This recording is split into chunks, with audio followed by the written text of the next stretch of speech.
शुरू खां आयशा संधारे जो PhD स्कॉलर राइटर आहियां, लिखंदी आहियां। जो वेफ जे तरफ़ां जेकी कॉन्फ्रेंस थी आहे तमामु सुठो हिकिड़ो क़दम खयो वियो आहे। इन सां इहा त मसइलनि जो हिकु तशऊर थींदो, माण्हुनि खे पंहिंजे मसइलनि खे सम्झण जी सघ थींदी। असां डिस्कशन कंदासीं, ग्रुप डिस्कशन थींदी, सेशन थींदा, अवेयरनेस वधंदी ऐं असां उन मसइलनि जे सबबनि ताईं पहुचंदासीं त आख़िर मसइला कहिड़ा आहिनि, उन्हनि जा सबब कहिड़ा आहिनि, छा हिन में कानून आहे जेको असांजो उहो सही इम्प्लीमेंट नथो थी सघे, छा उन में अदलिया जो को रोल आहे, उन में समाज जो को रोल आहे, सोशल एक्टिविस्ट जो को अहिड़ो रोल आहे जिते उहे उन्हनि में का कमी कोताही आहे।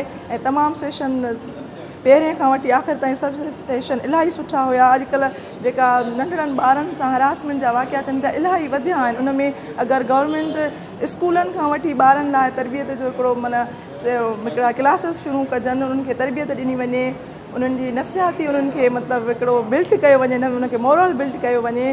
को एजुकेशन में जॾहिं ॿार पढ़नि था पिया उनखे इहा तरबियत ॾिनी वञे त तव्हां कहिड़े तरीक़े सां कंहिं सां बिहेव कयो था, कंहिंसां ॻाल्हायो था पिया, उनजो कंहिं जवाब जो, उनजी एक्टिविटीअ जो तव्हांखे रिस्पॉन्स कहिड़ो था ॾियो। पंहिंजे ॿारनि खे नंढी एज खां ई असां अगरि तरबियत ॾींदासीं त उहो हरासमेंट जो शिकार न थींदा।